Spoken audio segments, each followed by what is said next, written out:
Bonjour mon ami, voici le témoignage de Tatiana. Je suis arrivée à l'église avec des blessures, mais aussi avec de l'espérance. Je croyais y trouver un refuge. À la place, j'y ai parfois trouvé des paroles qui ont ajouté du poids à ma souffrance.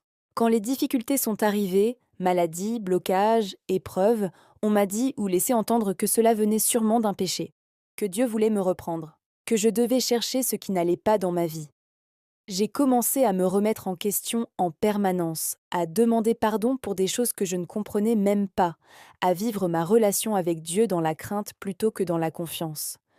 Je ne me sentais plus digne, plus légitime. Je priais, mais avec la peur d'être rejetée.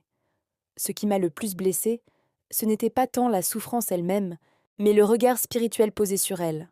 Je n'étais plus accompagnée, j'étais analysée, plus consolée, mais soupçonnée. Un jour, épuisée intérieurement, j'ai osé dire à Dieu une prière sincère. Seigneur, si tu veux me corriger, fais-le toi-même, mais guéris-moi de cette peur de toi. Et j'ai compris peu à peu que Dieu ne m'avait jamais parlé comme cela, que les paroles qui m'avaient écrasée ne reflétaient pas son cœur. En revenant aux évangiles, j'ai redécouvert Jésus. Un Jésus qui s'approche des blessés, qui ne commence pas par accuser, qui restaure avant de transformer.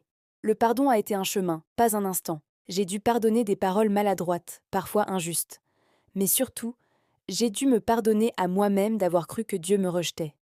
Aujourd'hui, ma foi est plus simple, plus vraie.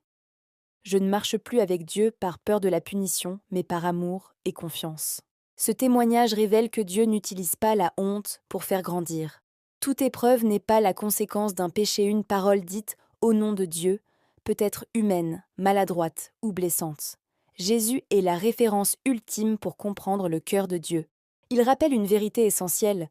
La correction de Dieu conduit à la repentance, mais la condamnation conduit à l'éloignement. Quand une parole spirituelle enlève la paix, la joie et la confiance en Dieu sur la durée, elle mérite d'être discernée. Dieu guérit l'âme avant de régler les situations. Si tu vis ou as vécu cette situation, voici quelques conseils pour t'aider. 1. Revenir à la parole, pas seulement aux paroles.